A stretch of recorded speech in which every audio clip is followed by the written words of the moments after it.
statement about the gas Yeah. plant. In regards, just in general, how can people have confidence in your government's handling of the energy file, which is such an important file in Ontario, when there's been this scandal and there's been other issues? We just saw the recent auditor's report, and we do see rates going up. How can people have confidence that you really have a firm grip on that file? Well, they're all separate issues, right? So the issues around the gas plants, as you know, I've been answering questions for 3 years about them.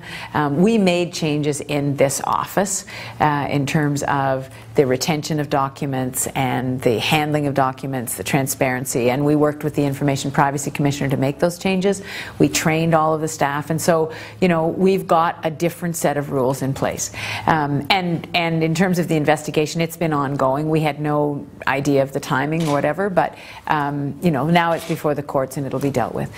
In terms of the Auditor General's report, it is her job to look at government and to make judgments and to form a critique, and she's done that. And you know, we'll work with her. But there were some decisions that we made, Antonella, about, for example, shutting down the coal-fired plants, beginning to have a cleaner energy supply with wind and with solar, and that was a decision that was a policy decision.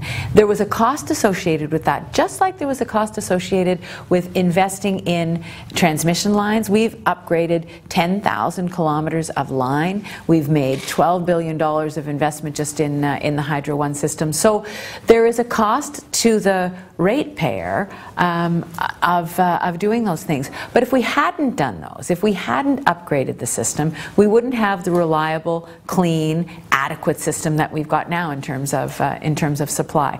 And the final thing I will say on this is that if you look at other jurisdictions, you will know that there are states that abut Ontario that are our neighbours.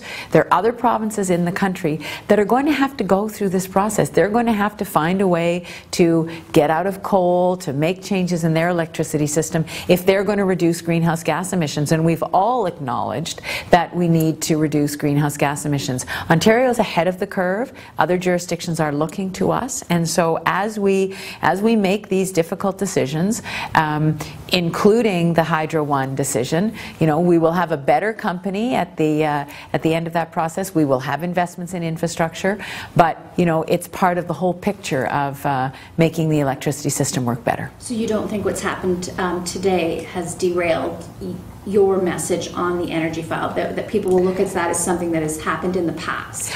Well, I mean, or not happened, allegedly. Yeah, the fact is that we've been talking about this issue for years, and I've been very clear what I had responsibility for, which is to make sure that we have the right systems in place in my government, which we now do, and we worked very closely with the Privacy Commissioner to make sure we put the right systems in place, and then trained everyone. So, you know, I can only take responsibility for what I have responsibility for, and that's my job. And so we put those rules in place, and we have to move on. Okay.